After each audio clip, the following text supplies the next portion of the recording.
गंगा गंगा जरी म्हणला आपण तरी आपलं पाप गेल्याशिवाय राहत नाही. महाराष्ट्रामध्ये गोदावरी ही गंगा आहे. हिमालयामध्ये गेल्याच्या नंतर गंगा भागीरथी ही गंगा आहे. ही गंगा गौतम ऋषीने आणली आणि ती गंगा भगीरथाने आणली. पण गंगा ही गंगाच आहे. महाराज शंकराचार्य सांगतात की गंगेचं कणम एवढूस जरी पाण्याचा तुम्हाला स्पर्श झाला तर तुमचे नष्ट पाप होतात, काही राहत नाही. कणमनुपरिमाणम प्राणिमय स्पृशन्ति अमर नगर नारीम चामरो गृहिणीनाम. मला त्या लोकांमध्ये वास्तव्य भेटतं. एवढं गंगेचं काय आहे महत्व आहे. पण आपण गंगेला आपल्या प्रत्येकाने आपापल्या घरी गंगेचं पाणी ठेवलं पाहिजे. गंगेचं महत्व आहे म्हणून पूजेमध्ये सुद्धा गंगेच्या पाण्याचा उपयोग केला पाहिजे. गंगा आहे महाराज ते. विठ्ठला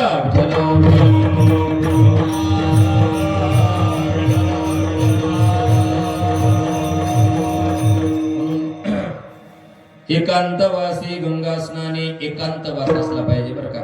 भजन एकांतामध्ये पाहिजे का लोकांतामध्ये? एकांतामध्ये. आणि आपल्याला लोकांतातलं आवडतो का एकांतातलं? तुका म्हणे आम्हा एकांताचा वास ब्रह्मी ब्रह्मरस सेवू सदा वृक्षवल्ली आम्हा सोयरे वनचरे. अशा ठिकाणी महाराज भजन करायचं. आणि एकांतातलं भजन हे देवा करता असतं. आणि इकडं जर आपण काही चालू वगैरे म्हणायला लागलो, आम्ही सुद्धा बोलायला लागलो तर त्या माईकवाल्याकडे ध्यान, टाळकऱ्याकडे ध्यान, श्रोत्याकडे ध्यान. मन एकाएकी तपः द्वाभ्याम पठनम गायनम त्रिभिः चतुर्भिः गमनम. गायन 3 लोक असल्याशिवाय होत. एक वाजवणार, 2 म्हणणार, आहे का नाही? अभ्यासाला किती माणसं पाहिजे? अभ्यास करायचा झाला तर किती माणसं पाहिजे? 1 नाही 2 पाहिजे. तप करायचं असेल तर 1 पाहिजे. एकाएकी तपः द्वाभ्याम पठनम. आणि 3 माणसं जर अभ्यासाला बसले तर अभ्यास होत नाही, गप्पाच होणार. हे त्याचा अनुभव आहे. म्हणून एकांतवासी गंगा स्नाने. आणि पुढे सांगितलं देवाच्या पूजने. आपला काळ कसा सारायचा देवाच्या पूजनामध्ये. विठ्ठला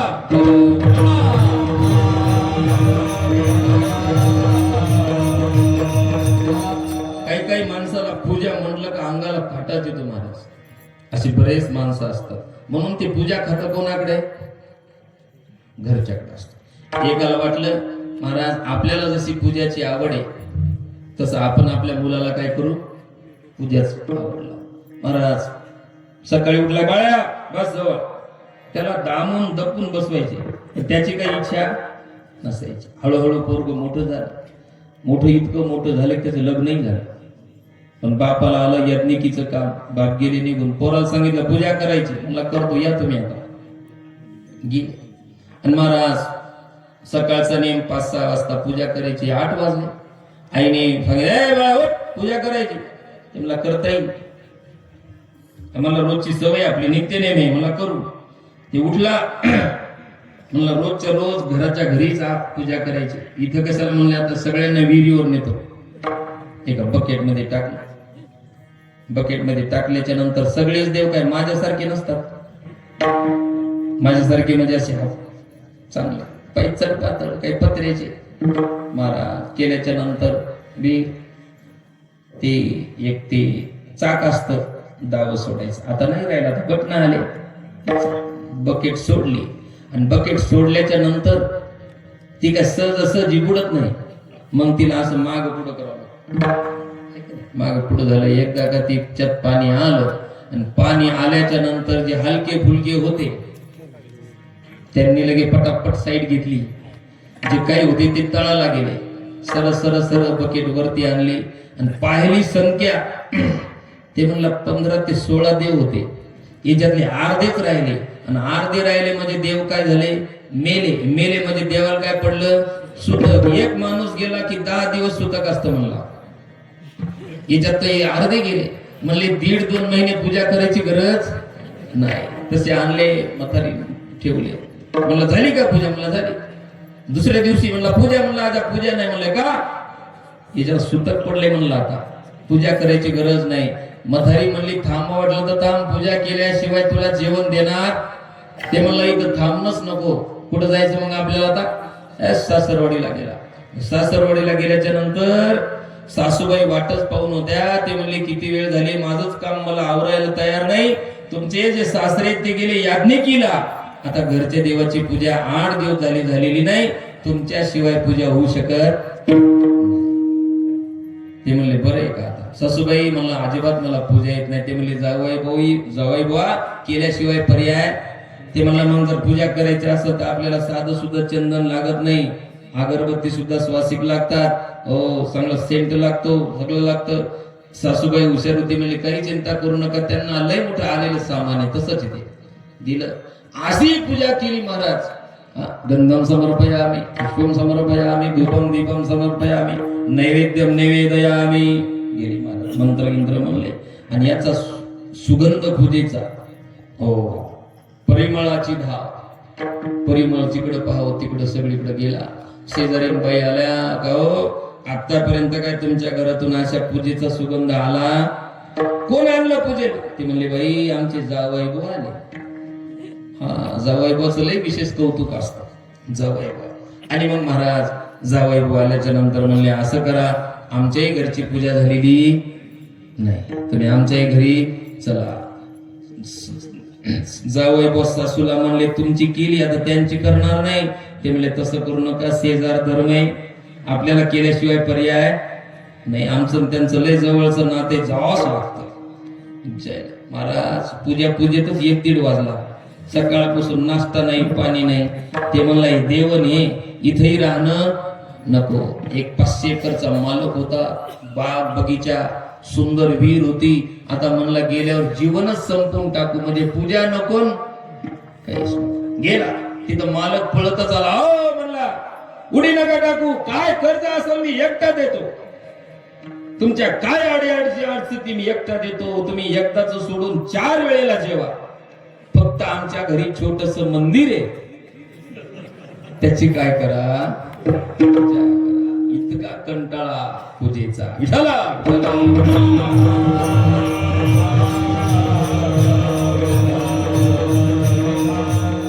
म्हणून महाराज पण चिंतनामध्ये, देवाच्या पूजनामध्ये वेळ गेला पाहिजे.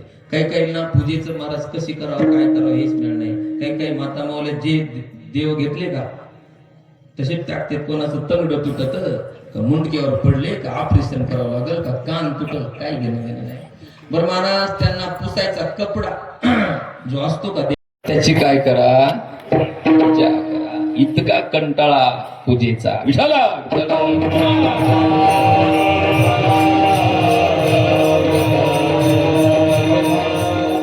म्हणून महाराज पण चिंतनामध्ये, देवाच्या पूजनामध्ये वेळ गेला पाहिजे. काही ना पूजेचं महाराज कशी करावं, काय करावं हेच मिळत नाही. काही माता माऊले जे देव घेतले का तसेच टाकते. कोणाचं तंगड तुटत का, मुंडक्यावर पडले का, ऑपरेशन करावं लागेल का, कान तुटल, काय घेणं नाही.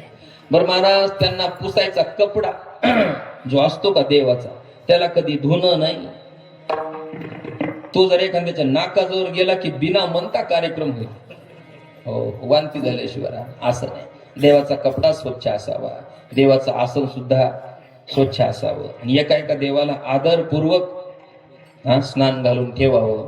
काही गंध लावायचा कंटाळा येतो, अशी गंधगोळी उगाळते, सपकनी शिपका मारला की झाला कर, काय विषय घेणं देणं नाही. पण असं नाही, आदरयुक्त पूजा असावी. देवाला स्वच्छ आरती, धूप, दीप, नैवेद्य सगळ्या प्रकारचा असला पाहिजे. आपण जर देवाला तृप्त केलं तर देव सुद्धा आपल्यावर तृप्त होतो. म्हणून देव द्वेज गुरुप्राज्ञ पूजनम शौच मार्जवम, पूजन महत्वाचं आहे. पूजन करणं अत्यंत गरज आहे. म्हणून देवाच्या पूजने आणि प्रदक्षिणा, तुळशीच्या प्रदक्षिणा करायच्या. कशाच्या? तुळशीच्या. तुळशीला प्रदक्षिणा करत असताना 3 परिक्रमा करायच्या. आणि परिक्रमा करत असताना देवाचं नाव घ्यायचं. रामकृष्ण हरी जय जय, रामकृष्ण हरी. परिक्रमा करायची. आणि परिक्रमा झाल्या की सूर्याची परिक्रमा करायची. सूर्यनारायणाला कोण कोण पाणी देतात? आपल्या गावात बिल कोण भरत? सगळेच भरतात का? चांगली गोष्ट आहे. लय परेशान झालंय तुमचं गाव. पण सूर्यनारायण आमचे रोज तुम्हाला प्रकाश देतात. त्यांना तांब्याभर पाणी कोण कोण देत? कोणीच देत नाही, कारण ते फुकट आहे ना. हे विकत आहे. विकतचं महत्व जास्त आहे, फुकटचं महत्व नाही. आरोग्यम भास्कराद इच्छेत. आज लोकांची आरोग्याची परिस्थिती खालवण्याचं कारणच आहे. सकाळी उठल्याच्या नंतर कोणालाही वेळ नाही तांब्याभर पाणी द्यायला. आणि जुन्या काळामध्ये लोक किती वाजता उठायचे? 3 वाजता उठून सगळे काम आवरून त्याची वाट पाहत होते. आता यांचं जेवण 12-1 ला असतं, झोपणं 2 ला असतं, उठणं 10 ला असतं. कोण कोणाची वाट पाहत? सूर्यनारायण यांची वाट पाहतो की कधी उठते. आणि त्याच्यामुळं आपलं सगळ्यांचं आरोग्य काय यायला लागले? धोक्यात यायला लागले. ज्याला पैसा पाहिजे, ज्याला आरोग्य पाहिजे, त्यांनी सूर्यनारायणाच्या अगोदर उठलं पाहिजे. तर महाराज आरोग्य चांगलं राहतं, पैसाही मिळतो. सकाळी उठल्याच्या नंतर 1 तांब्याभर पाणी सूर्यनारायणाला देत जा, तर आपलं कल्याण होईल. यानी कानीच पापानी जन्मांतर कृतानी च तानी सर्वानी नश्यंतु प्रदक्षिणे पदे पदे. एक गाईला प्रदक्षिणा करायला पाहिजे. 3 परिक्रमा करायच्या. गौतम ऋषीने परिक्रमा केली, अहिल्या प्राप्त केली. तुम्ही जर परिक्रमा केली तर अहिल्यापेक्षाही सुंदर पत्नी किंवा दिव्य ऐश्वर्य तुम्हाला प्राप्त झाल्याशिवाय राहणार नाही. गणपती बाप्पाने ज्या पुरांचं लग्न होत नाही, त्याने आपल्या आई वडिलाला बसवायचं आणि त्यांची महादेव पार्वती म्हणून, विष्णू लक्ष्मी म्हणून पूजा करायची आणि 7 परिक्रमा करायच्या. किती? 7 परिक्रमा करायच्या. गणपती बाप्पाचं कार्तिकीचं लग्न ठरलं होतं बर का. मग महाराज पण ठरला, जो पृथ्वीला परिक्रमा करून येईल त्याचं लग्न होईल. महाराज मोर कार्तिक स्वामीचं वाहन, गणपतीचं वाहन रे. गणपतीचं वाहन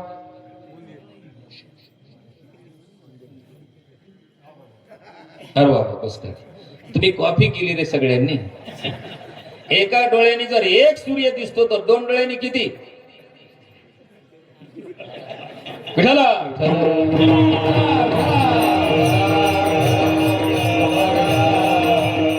एका पारड्यामध्ये 1 किलो कापूस आहे, एका पारड्यामध्ये लोखंडाचं 1 किलोचं माप आहे. जड कोणतं माप?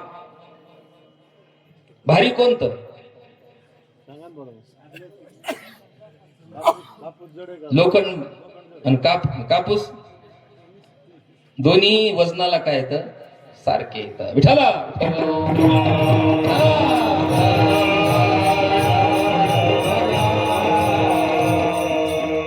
म्हणून गणपतीचं उंदीर आहे ना, शनीचं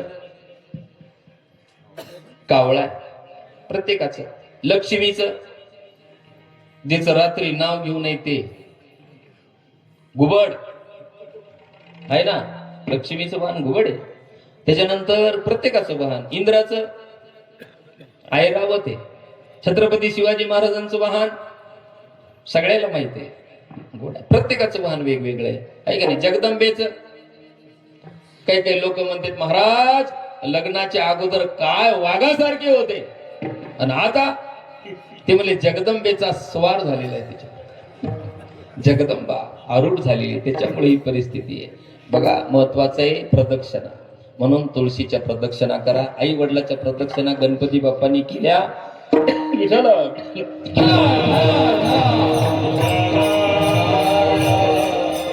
आणि गणपती बाप्पाचं लग्न झालं. ज्यांना वाटतं ना श्रद्धेने जर केलं तर लवकरात लग्न झाल्याशिवाय राहणार नाही. म्हणून प्रदक्षिणा, तुळशीच्या युक्त आहार विहार, नेम इंद्रियासी सार, नसा बेबासर निद्रा बहुभाषण. परत काय सांगितलं? युक्त आहार. आहार म्हणजे कमी खाणं. जो माणूस कमी खातो त्याची बुद्धी तीव्र असते. जो माणूस जास्त खातो तो लवकर जातो. जास्त खाणारा माणूस जास्त काळ टिकत नाही. आणि कमी खाणारा म्हणजे चांगलं खाणारा. उगा काही बी नाही भरायचं, कमी खायचं पण चांगलं खायचं. उगा 4 भाकरी खाल्ल्या काय कामाच्या नाही. हो, थोड्या भिजून बदाम गिदाम शेंगदाणे वगैरे काहीतरी हिरव्या भाजीपाल्या जे पौष्टिक आहे ते खायचंय. जे पौष्टिक नाही ते त्रास करतं. नुसते वडापावच खात बसला काय कामाचे ते? काय कामाचे? जे आपल्याला एखादं फळ आहे, जे फळ फायदेशीर ठरतं का? वडापाव. वडापाव टेस्ट देतय आणि हे फळ आपल्याला पौष्टिक असतं. पण सध्या तिकडं धाव आहे का इकडं धाव आहे? सध्या स्वस्त दूध आहे का ते संध्याकाळी जे भेटतं ते स्वस्त आहे का दूध स्वस्त आहे? दूध काय लिटर आहे? हा 60 रुपये. ते काय? हा ते काय लिटर आहे? बरं त्याचं दुकान असं ओपन असतं का अडचणीत असतं? हा ओपन असतं, अडचणीत असतं. दुधाचं अडचणीत नसतं, ओपन असतं, प्रसिद्ध असतं. आणि ते गर्दी कोणीकडे जास्त आहे? अडचणीतल्याकडे महाराज. है का नाही? हो. कितनी भी पावर फूल रही तो जान पर जान क्या पीते हो, आधी रात में उतर जाएगी, प्याला पियो हरि नाम का, पूरी जिंदगी सुधर जाएगी. दूध प्या, आपल्या परिवाराला आरोग्य द्या, आपल्या परिवाराचा विचार करा. उग पिऊन आपल्या परिवाराचं आणि आपलं नाव, आपल्या परिवाराला, आपल्या आई वडिलांना खाली पाहायची वेळ येईल असं आपल्याकडून वर्तन होऊ नये. तुम्ही काय देता? आज कोणी उडतं आई बापाला म्हणतं तुम्ही आमच्यासाठी काय केलं? तुला जन्माला घातलं हेच लय केलं. हा काही म्हणते महाराज आई वडील कोणात आहेत? अरे त्यांनी घर बांधलं, त्यांच्या जमिनी नावावर होती, तुम्ही नावावर करून घेतली, तुम्ही वाटून घेतली ना आता त्यांना वेगळं केलं, कुठंतरी ठेवता पुन्हा म्हणता की आता आई वडील कोणात आहेत? कोणाचं आहे ते? यांचं आहे, यांच्यात ते राहते, हे त्यांच्यात नाहीत राहत. हे अगोदर आहेत का ते अगोदर आहेत? हे अगोदर आहेत. म्हणून महाराज असो परमार्थिक साधनामध्ये खाना पिण्यावर विषय होता की युक्त असावं, युक्त आहार. फिरणं कसं असावं? कमी असावं. नाही लोक म्हणतात त्यांच्या पायाला काय भवरा आहे का? फिरे गरगरा राधिकेचा नवरा विठला.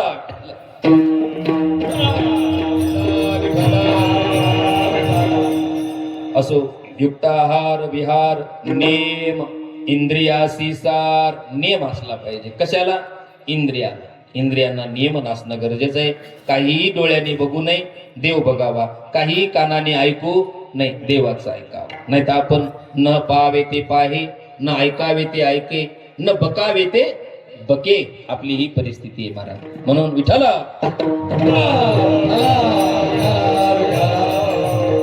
नेम इंद्रियासी सार नसावी बासर निद्रा बहुभाषण.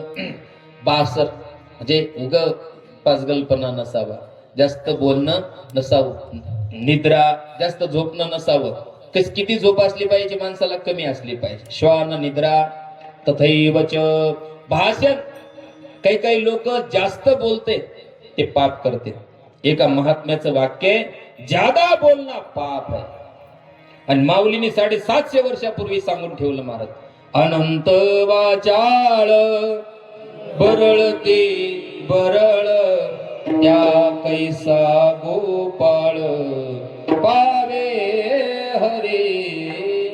म्हणून कमी बोलायचं. साच आणि मवाळ मितले आणि रसाळ, शब्द जैसे कल्होळ अमृताचे. बोल ऐसा बोले जेने विठ्ठल डोले.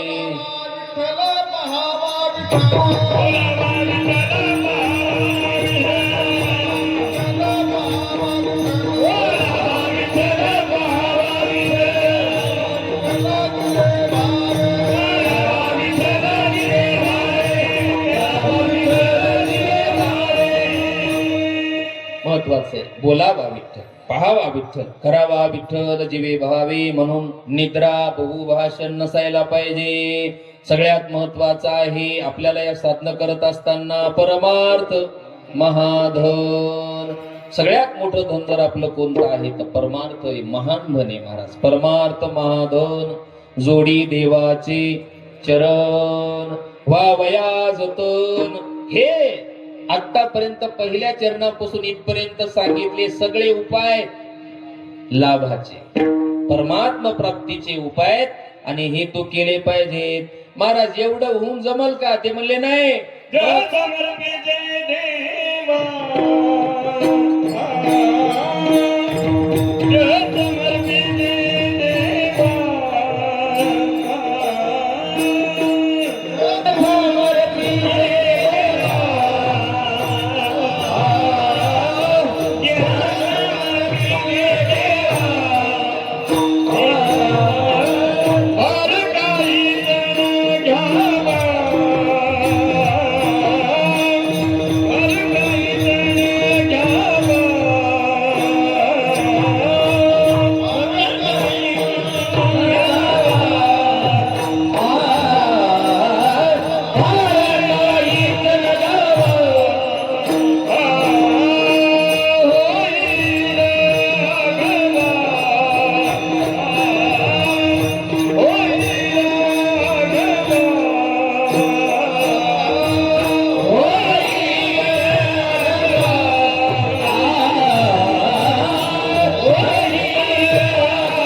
सगळ्यांनी हात वर करायचे. लय थंडीने काकडून गार झालेले सगळ्यांचे गरम करायचे म्हणजे आपलेच हात आहेत हे कळून सगळ्यांना आहे का नाही.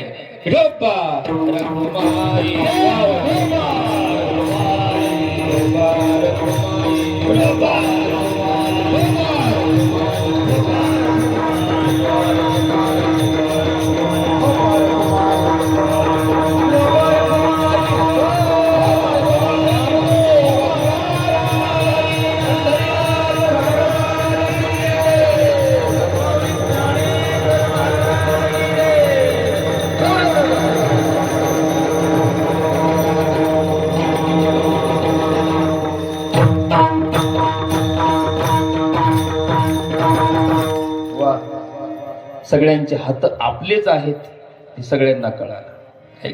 असो सुंदर टाळ्या वाजवल्या सगळ्यांनी.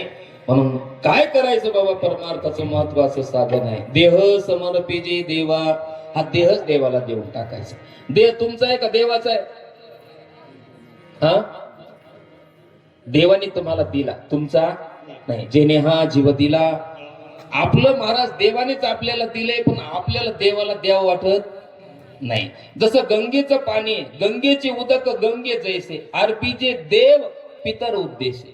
माझे मज देती तैसे परी अनानी भावी. माझच मला द्या. देव म्हणते तुमचं काय नाही, माझच मला द्या. पण महाराज भावाने, श्रद्धेने, महत्वाचे प्रेमाने द्या. आणि देव त्याचा भोग केलाय. म्हणून महाराज देवाला काय द्यायचं, देहच देऊन टाकायचं. देह समर्पिजे भार काहीच न घ्यावा. भार शब्दाचा अर्थ आहे अहंकार. अहंकार कशाचाच घ्यायचा नाही.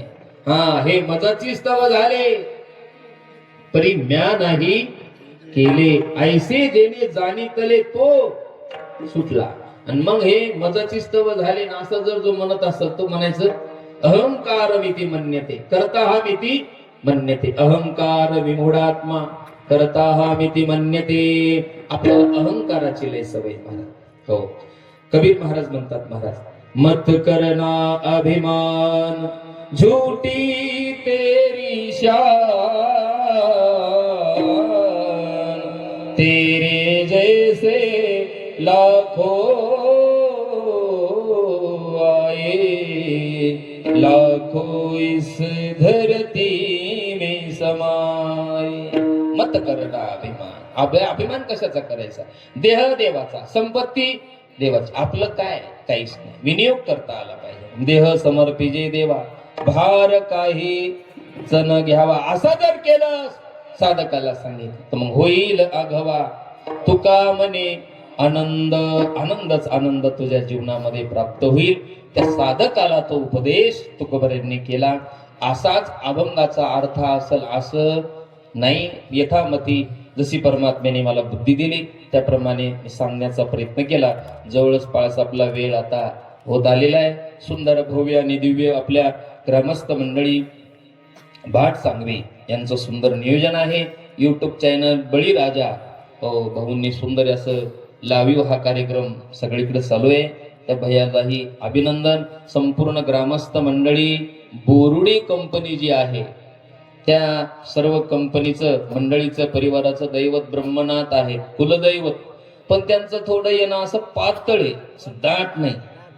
मुंग्याची लाईन कशी अशी दाट असते आहे ना, मुंगळे कसे असते कमी येते कमी जाते, तसं नाही. यांचं जे येणं आहे हे कधीतरी लग्न झाले की जाऊ आणि परत 12 वर्षांनी पोराचं झाल्यावर मग जाऊ. मग मध्यंतरी काय फिरून जायचं तसं करू नका. पंचक्रोशीतली ती बरीच मंडळी आहे. खांडे पारगाव ते आमटेच आहेत. ते काय आणखी लवकर गोड व्हायला तयार नाही, येतच नाही. अशी बरेच कंपनी आहे की ज्यांना दैवत आहे, कुलदैवत आहे. सगळ्यात महत्वाचं आहे आपल्या आई वडिलाचा आणि कुलदैवताचा आशीर्वाद असल्याच्या नंतर आपली प्रगती होण्याला कोणीच अडवू शकत नाही. नेमकं इथंच महाराज घोडं पाणी पितय. आई वडिलाचा धिक्कार होतो आणि कुलदैवताकडे दुर्लक्ष होतं. आम्हाला काही न वाटतं यांना द्यावं लागतं. आमचं तुमचंच कुलदैवत आहे. मी तिथं पुजारी आहे, मी नेहमी सांगतो. मी तिथं काय करणार आहे, मी तिथं सेवा करायला आलेलो आहे. मला काही तिथलं न्यायचं नाही घ्यायचं नाही, फक्त त्यांची सेवा करायची आणि शून्यातून निर्माण करायचं असल्यामुळं सगळं करावं लागलंय. तिथं पहिलं काहीच नव्हतं, धोत्रम न पात्रम न तांब्या न वाटी, काही नव्हतं. मग सगळं शून्यातून निर्माण करायचं म्हणल्याच्या नंतर तुम्हाला माहिती आहे घर जर आपल्याला वेगळा संसार थाटायचा असला तर कसं करावं लागतं, तसं त्या ठिकाणी आहे. पण चालू आहे एक. आता पंढरपूरला जागा घेतली 50 लाखाला घेतली, आता ती 1.5 कोटीची जागा झाली. एक मुस्लिम समाजाच्या जागा देवाला लागून होत्या. जवळपास 40 ते 50 लाख रुपये त्या लोकांना आडून पैसे मागितल्यामुळं द्यावे लागले. एक 50 ते 55 लाखाचा सभामंडप झाला, कीर्तन सभामंडप. हे काही वर्गणीतून काही ग्रामस्थांच्या सहकार्यातून हे चालू आहे. आणि तुम्हीही थोडं सहकार्य करा, म्हणजे आपलं जे देवस्थान आहे, ब्रह्मनाथ आहे, हे तुमचीही तिथं मदत होईल आणि यांचा पुन्हा उदयकाल चांगला आल्याशिवाय राहणार नाहीये. तुम्ही कधीतरी यायचं मग कधीतरी हे होईल तर आशाने होणार नाही. तुम्ही आवर्जून येत जा. माझं काम आहे सांगणं. मी निरोप देणारा माणूस आहे नाथाचा, म्हणून माझं काम सांगणं आहे. तुम्ही आवर्जून येत जा. महिना वारी आहे. मराठी महिन्याचा शेवटचा सोमवार त्या ठिकाणी 10 ते 12 कीर्तन असतं. महिना वारी 2030 पर्यंत बुकिंग झालेले आहेत आणि काल्याच्या महापंक्ती ज्या आहेत 2035-36 पर्यंत गेलेल्या आहेत. सुंदर सप्ताह होतो. यावेळेला 6/4/2026 ला सुरुवात आहे आणि 14/4/2026 ला सांगता आहे. आवर्जून तुम्ही नाथाच्या दर्शनाला या, अभिषेक करा, त्यांचा मान सन्मान करा आणि तुमच्या पदरामध्ये नाथाचा आशीर्वाद पाडून घ्या. तुमच्या मुला मुलींना तसं वळण लागल, दर्शनाचा योगायोग येत जाईल. असो, झालेली सेवा ब्रह्मनाथाच्या चरणी, पांडुरंगाच्या माऊलीच्या चरणी सेवा समर्पित करतो. आणि श्री संत कुलभूषण नगरनारायण महाराज आहेत, भीमशे बाबा आहे, सद्गुरू वामन भाऊ, भगवान बाबा, गुरुवरे स्वामी निगमानंद बाबा, जयराम बाबा आदी करून गुरुजनांच्या संतांच्या चरणावर सेवा समर्पित करतो. आणि तुम्ही उपस्थित सर्व क्षेत्रातील मान्यवर मंडळी, पंचक्रोशीतील सर्व मंडळी उपस्थित, सर्व गुणीजन मंडळी, गायक वादक सर्व मंडळी, सर्वांना पुनश्च एकदा अभिवादन करतो. झालेली सेवा परमात्म्याच्या चरणावर समर्पित करून वाणीला पूर्णविराम. ज्ञानेश्वर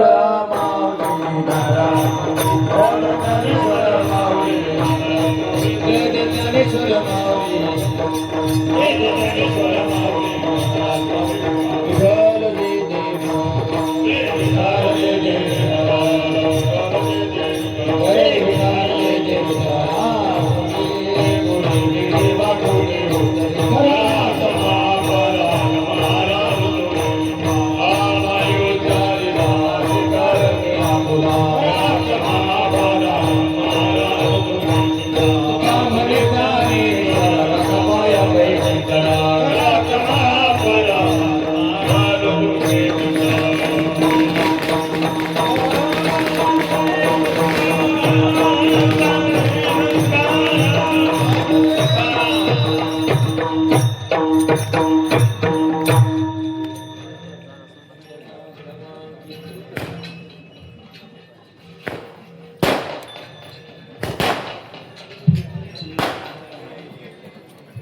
चालत असलेला अखंड हरिनाम सप्ताह सर्व सांप्रदायिक महंताच्या आशीर्वादाने आज या ठिकाणी हरिभक्त परायण रामेश्वरजी महाराज शास्त्री ब्रह्मनाथ येळ